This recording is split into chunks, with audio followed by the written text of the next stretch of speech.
everyone, and in today's video we will be covering the topic present movements of your class 12 sociology. So जो present movements रहे हैं या फिर जो agrarian struggles रहे हैं ये हमें प्री कॉलोनियल डेज से देखने को मिल रहे हैं. ठीक है, they have taken place from pre colonial days, Britishers से आने से पहले. अब ना हम इन को थोड़ा टाइम स्टैम्प्स में डिवाइड करके पढ़ते हैं. पहले हम मूवमेंट्स पढ़ेंगे जो हुए थे इन द पीरियड बिटवीन 1858 से 1914 के बीच में. ठीक है, ये जो मूवमेंट्स रहे थे इनका ना कुछ कैरेक्टरिस्टिक है, मतलब ये लोकलाइज थे. लोकलाइज मतलब पर्टिकुलर लोकल रीजन्स में हमें देखने को मिलते थे, उनके इशूज़ को उठाते थे. डिसजॉइंटेड थे और कन्फाइंड थे टू पर्टिकुलर ग्रीवियंसेस, मतलब एक पर्टिकुलर इशू को लेके ये कन्फाइंड थे. राइट, तो इसके एग्जाम्पल्स क्या है? सबसे पहला जो है वो है बंगाल रिवोल्ट. तो सबसे पहले जो आपको बंगाल रिवोल्ट देखने को मिलता है कब से कब तक, 1859 से 62 तक. ये जो बंगाल रिवोल्ट होता है ये होता है अगेंस्ट दी मनी लेंडर्स. ठीक है, ये मनी लेंडर्स के अगेंस्ट होता है. उसके बाद आप देखोगे कि ये वाले जो इश्यूज़ थे ये कंटिन्यू हमें देखने को मिलते हैं और महात्मा गांधी के लीडरशिप की वजह से ये लिंक हो जाते हैं टू दी इंडिपेंडेंस मूवमेंट. ठीक है, इंडिपेंडेंस मूवमेंट में ये लिंक अप हो जाते हैं, इंटीग्रेट हो जाते हैं under the leadership of Mahatma Gandhi. इनमें से कुछ इश्यूज़ जो है they continued in the following period, आगे जो पीरियड चलता है उसमें कंटिन्यू करते हैं. And under the leadership of Mahatma Gandhi they became partially linked to the independence movement. ठीक है, एग्जाम्पल क्या है? एग्जाम्पल जैसे आप देखते हो बारदौली सत्याग्रह. ये जो बारदौली सत्याग्रह है ये आपको देखने को मिलता है इन द ईयर 1928. ठीक है, ये सूरत डिस्ट्रिक्ट में देखने को मिलता है. ये एक नॉन टैक्स कैंपेन था. बारदौली सत्याग्रह एक नॉन टैक्स कैंपेन था. बेसिकली ये एक पार्ट था of the nation wide non cooperation movement जो आपको देखने को मिलता है. हमने यहाँ नॉन कोऑपरेशन मूवमेंट किया था, तो नॉन कोऑपरेशन मूवमेंट के अंदर ही था ये नॉन टैक्स कैंपेन. ये बोलता था, ये मना करता था कि हम जो है लैंड रेवेन्यू है उसको पे नहीं करेंगे. रेफ्यूज़ल मतलब मना कर देना टू पे लैंड रेवेन्यू. और बारदौली सत्याग्रह हो गया. इसके अलावा आपको चंपारण सत्याग्रह भी देखने को मिलता है. चंपारण सत्याग्रह आपको देखने को मिलता है 1917 से 1918 में. एंड ये जो था ये था अगेंस्ट इंडिगो प्लांटेशंस. सो इंडिगो सिस्टम तो आपको पता होगा कि यहाँ पे जो ब्रिटिशर्स थे वो बोलते थे कि पेजेंट्स को कि आपको एक सर्टेन अमाउंट ऑफ एरिया में इंडिगो क्रॉप को ग्रो करना है एंड वो हमें देना है एज द रेंट. ठीक है, इंडिगो जो था वो आपकी ज़मीन को इनफर्टाइल कर देता था, ये कुछ ऐसे था. तो वो अगेंस्ट इंडिगो प्लांटेशंस का था ये चंपारण सत्याग्रह. फिर 1920 से हमें प्रोटेस्ट मूवमेंट्स देखने को मिलते हैं against the forest policies of the British government.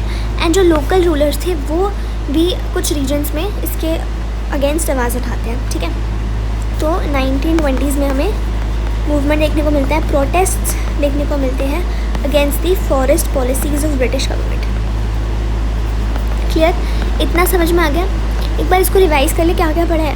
Present movements या फिर जो अग्रेरियन स्ट्रगल्स थे वो हमें प्री कॉलोनियल डेज से देखने को मिल रहे हैं. यहाँ पे जो मूवमेंट्स थे वो लोकलाइज थे, डिसजॉइंटेड थे and they were confined to particular grievances. जैसे कि जो बंगाल रिवोल्ट हुआ था 1859 से 62 का, which was against the money lenders. ठीक है, और ये जो इश्यूज़ थे कंटिन्यू होते हैं in the following period Mahatma Gandhi की लीडरशिप की, जिससे लिंक अप हो जाते हैं to the independence movement.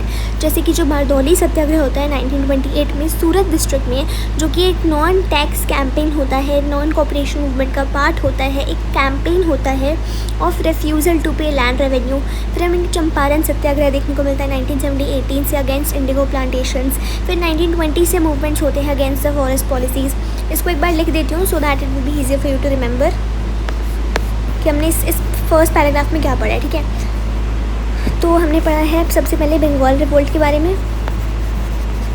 Bengal revolt हुआ था 1859 से 62 में, हुआ था अगेंस्ट मनी लेंडर्स हुआ था. ठीक है, फिर यहाँ पे ये याद रखना कि ये जो है कंटिन्यू करते हैं फॉलोइंग पीरियड में और महात्मा गांधी की लीडरशिप में ये लिंकअप हो जाते हैं टू दी इंडिपेंडेंस मूवमेंट. इसका एक एग्जाम्पल हमने देख लिया कि जो बारदौली सत्याग्रह होता है कब होता है, 1928 में होता है, सूरत डिस्ट्रिक्ट में होता है, नॉन टैक्स कैंपेन होता है और नॉन कोऑपरेशन मूवमेंट का पार्ट होता है और रेफ्यूज़ल होता है टू पे लैंड रेवेन्यू. कीवर्ड्स लिख रही हूँ, इनसे याद रख लेना, बंगाल बारदौली बंगाल रिवोल्ट. फिर हमने देखा एक चंपारण सत्याग्रह, ये हुआ है 1970 से 18 में और ये हुआ है against Indigo plantations.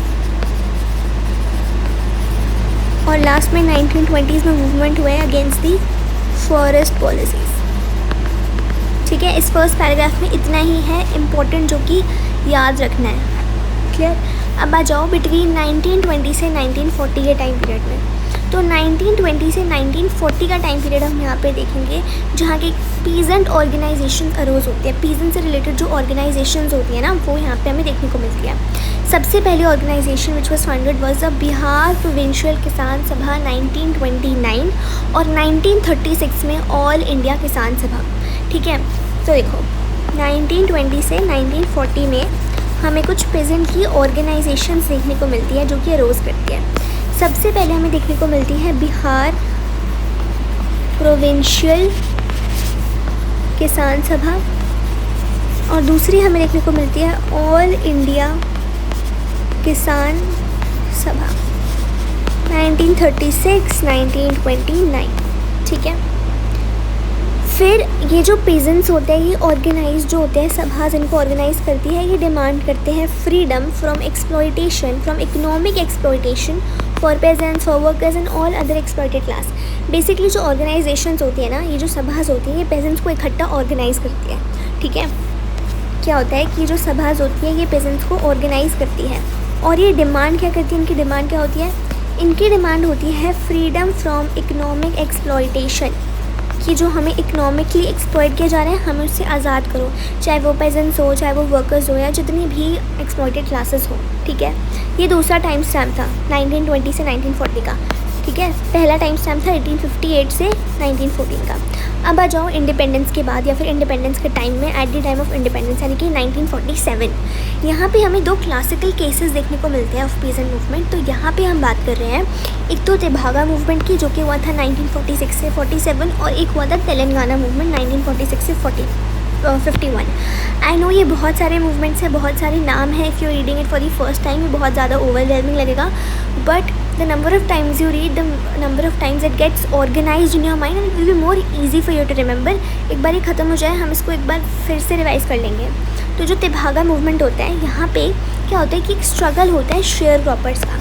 Tebhaga movement होता है शेयर क्रॉपर्स का स्ट्रगल। शेयर क्रॉपर्स क्या होते हैं, बेसिकली जो एक लैंड में इकट्ठा काम करते हैं और जो भी प्रोड्यूस होता है उसको डिवाइड करते हैं, वो शेयर क्रॉपर्स होते हैं। ये शेयर क्रॉपर्स बंगाल में है, यहाँ पे तेभागा मूवमेंट बंगाल में हो रहा है, नॉर्थ बिहार, बंगाल इन नॉर्थ बिहार।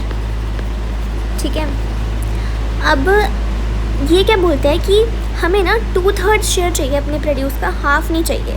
बेसिकली पहले तो ये लोग जो क्या करते थे, हाफ ऑफ द प्रोड्यूस दे देते थे ब्रिटिशर्स को, बट ये लोग डिमांड कर रहे हैं कि हमें चाहिए 2/3 शेयर ऑफ द प्रोड्यूस।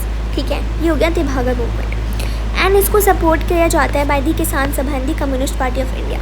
जो तेलंगाना मूवमेंट होता है ये होता है against the feudal conditions in the princely state of Hyderabad. आपको पता है प्रिंसली स्टेट था हैदराबाद, तो उसके फ्यूडल कंडीशंस के अगेंस्ट होता है एंड ये जो है it was led by CPI। ठीक है, यहाँ पे किसान सभा और यहाँ CPI और यहाँ पे CPI। क्लियर, तो ये हो गया। अब हम बात करते हैं तीसरा time stamp which is 1970s। 1970s में हमें न्यू फार्मर्स मूवमेंट देखने को मिलते हैं पंजाब और तमिलनाडु में। ये जो मूवमेंट्स होते हैं ये रीजनली ऑर्गेनाइज्ड होते हैं, नॉन पार्टी होते हैं and involve farmers and peasants. ये इसकी कैरेक्टरिस्टिक्स है कि ये रीजनली ऑर्गेनाइज्ड है, ये नॉन पार्टी है मतलब किसी पार्टी से लिंक्ड नहीं है और यहाँ पर हम फार्मर्स को इन्वॉल्व कर रहे हैं, देन पीजेंट्स। अभी फार्मर्स और पेजेंट्स में डिफरेंस क्या है, फार्मर्स बेसिकली मार्केट ओरिएंटेड होते हैं, वो प्रॉफिट गेन करना चाहते हैं, वो सरप्लस को मार्केट में सेल करते हैं। लेकिन जो पेजेंट्स होते हैं वो सब्सिस्टेंस, वो अपनी सब्सिस्टेंस के लिए ग्रो करते हैं। ठीक है, मतलब कि अपने लिविंग के लिए प्रोड्यूस करते हैं, they don't care about surplus, they produce for themselves only. ठीक है, अब जो बेसिक आइडियोलॉजी है इस न्यू फार्मर्स मूवमेंट की वो स्ट्रॉन्गली एंटी स्टेट और एंटी अर्बन है। एक और कैरेक्टरिस्टिक का डाल सकते हो कि ये एंटी स्टेट और एंटी अर्बन है, मतलब इनकी अपोज्ड है, अर्बन के अपोज, स्टेट के अपोज्ड है। इनका जो फोकस ऑफ डिमांड होता है वो है प्राइस एंड रिलेटेड इशूज़। तो ये प्राइस और प्राइस से रिलेटेड इशूज़ पे फोकस करते हैं, जैसे कि price procurement, remunerative prices, prices for agricultural inputs, taxation, non repayment of loans. तो ये सारी चीज़ें, ये जो है ना नोवेल मेथड्स ऑफ एजुटेशन को यूज़ करते हैं, मतलब नए मेथड्स ऑफ एजुटेशन, जैसे कि blocking of roads and railways. ठीक है, रोड्स और रेलवे को ब्लॉक कर दिया, पॉलिटिशियंस और ब्यूरोक्रेट्स को मना कर दिया कि you can not enter the villages. तो ये कुछ नए मेथड्स थे उनके एजुटेशन के, उनके स्टाइल ऑफ प्रोटेस्ट के। और ये जो है इन्होंने अपना एजेंडा भी ब्रॉडन किया है, जैसे इन्होंने एनवायरनमेंट और वुमेंस के इश्यूज़ को भी इंक्लूड किया अपनी आइडियोलॉजी में। Therefore they can be seen as part of the world wide new social movements. And यही था आपका पीसेंट मूवमेंट्स। ये बहुत ही ईजी है, मैं एक बार वापस से रिवाइज़ करवा देती हूँ, ठीक है। एक बार हम वापस से रिवाइज़ कर लेते हैं तो वो थोड़ा ना माइंड में ऑर्गेनाइज कर लेते हैं हमने जितनी भी इन्फॉर्मेशन पढ़ी, क्योंकि इसमें कुछ है ही कुछ ज़्यादा डेट्स और इन्फॉर्मेशन टू बी लर्नड। इसको याद रखना है, इसको लिख भी सकते हो। सबसे पहले है ना हम बात कर रहे हैं अबाउट 1858 से 1914 के टाइम पीरियड की। 1859 से 62 में बंगाल मूवमेंट हमें देखने को मिलता है, जो कि होता है अगेंस्ट मनी लेंडर्स, ठीक है। और फिर हमें देखते हैं कि ये इंडिपेंडेंस मूवमेंट में लिंक होते हैं under the leadership of Mahatma Gandhi. इसकी वजह से हमें बारडोली सत्याग्रह देखने को मिला, चंपारण सत्याग्रह, और 1920s में जो फॉरेस्ट पॉलिसीज़ के अगेंस्ट थे। ये 4 चीज़ मेन पॉइंट हो गई। इसके बाद हमने देखा कि 1920s और 1940s के बीच में ये second time stamp organisations, peasant की ऑर्गेनाइजेशंस आती है, जैसे कि ऑल इंडिया किसान सभा आती है 1936 में, बिहार प्रोविंशियल किसान सभा आती है 1929 में। इनका जो डिमांड होता है that is freedom from economic exploitation for the pageants, for the workers and for all the exploited classes, ठीक है। फ्रीडम फ्रॉम इकोनॉमिक एक्सप्लॉयटेशन इनका ये रहता है। 1920 से 1940s में इतना ही है कि ऑर्गेनाइजेशंस आती हैं। फिर हम बात करते हैं इंडिपेंडेंस के टाइम की। इंडिपेंडेंस के टाइम पे 2 मूवमेंट्स हमें देखने को मिलती है, एक होती है तेभागा मूवमेंट और एक होती है तेलंगाना मूवमेंट। तेभागा मूवमेंट होती है 1946 से 47 तक। ये वाली जो मूवमेंट होती है ये स्ट्रगल होता है शेयर वापस का इन बंगाल एंड नॉर्थ बिहार, जो कि बोलते हैं, जो कि डिमांड करते हैं कि भाई हमें तो 2/3 शेयर चाहिए अपने प्रोड्यूस का, कस्टमरी हाफ नहीं चाहिए, 2/3 शेयर चाहिए। तेलंगाना मूवमेंट जो होता है वो होता है अगेंस्ट द फ्यूडल कंडीशंस जो हमें देखने को मिलती है प्रिंसली स्टेट ऑफ हैदराबाद में। इसको सपोर्ट किया जाता है, इसको लीड किया जाता है बाय CPI, और तेभागा मूवमेंट को सपोर्ट किया जाता है बाय दी किसान सभा एंड CPI, ठीक है। फिर हमने इंडिपेंडेंस के बाद यानी कि 1970s में बात की थी about new form of movement की, जो कि हमें पंजाब और कहाँ पे, तमिलनाडु में देखने को मिलती है। पंजाब और तमिलनाडु, ये इनके कुछ फीचर्स हमने देखे थे, जैसे कि ये रीजनली ऑर्गेनाइज्ड है, ठीक है, ये नॉन पार्टी है, ये एंटी स्टेट और एंटी अर्बन है, ये प्राइस से रिलेटेड इश्यूज़ के साथ डील करती है। इसने अपना एजेंडा ब्रॉड किया है, जैसे ये वुमेन के और एनवायरनमेंट के इश्यूज़ को अपनी आइडियोलॉजी में इंक्लूड कर रही है। ये फार्मर्स पे फोकस करती है, novel methods of education use करते हैं। तो यही सारी चीज़ें हैं जो याद रखनी है। इसको 4 तरीके से ऐसे डिवाइड कर लो और उनके अंदर कैटेगरीज बना लो, that is it. And next video में हम वर्कर्स मूवमेंट की बात कर लेंगे, बिकॉज ये वीडियो थोड़ी लंबी हो जाएगी फिर ज़्यादा। That's it for this video, thank you.